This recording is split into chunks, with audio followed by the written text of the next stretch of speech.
3 months into my pregnancy, my husband suddenly asked for a divorce. I rushed to find him, only to overhear him chatting with a friend, claiming he had been reborn, that he'd come back in this life specifically to make things right with his childhood sweetheart, Delia Pruitt. His friend was stunned. "Are you out of your mind? Your wife is 3 months pregnant? Aren't you afraid she'll get so angry she'll terminate the pregnancy?" James Stevens laughed it off, utterly unconcerned. "Why would I worry? Linda Hayward went through 10 rounds of IVF to finally get pregnant. There's no way she'd just throw that away. Besides," he continued, "if she divorces me, she can go back to her parents. But Delia has no family. After divorcing that deadbeat, she's been raising her kid all alone. Do you know how hard that is? I've got it all figured out. Once Delia's child turns 10, I'll go back to Linda. It's only 5 years, no big deal." I stood frozen outside the door, numb to my core. My fingers moved on their own, dialing a number. "Hello. I'd like to schedule an abortion as soon as possible." Later, James deliberately arranged for us to finalize our divorce on the same day he and Delia would register their marriage. But this time, things were different. That day, the man who had always been so aloof, so coldly composed, looked like he'd lost his mind.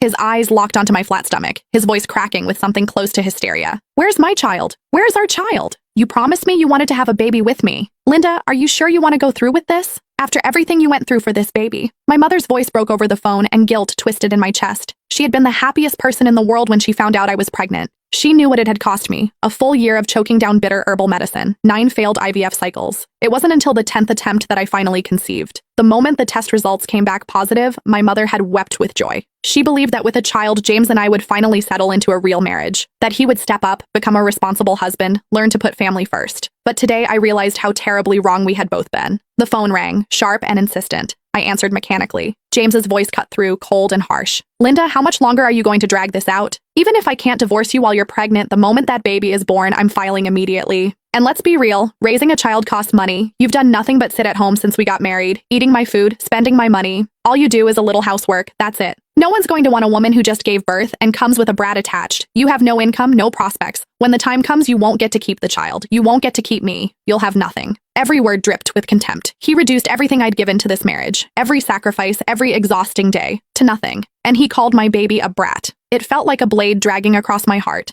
slicing it open all over again. "James." My voice came out quiet, steady. He went silent on the other end. "I agree to the divorce." A pause. Then his tone shifted, bright with barely contained excitement. "Really? Great. Let's do it in 5 days." His voice softened, turning almost coaxing.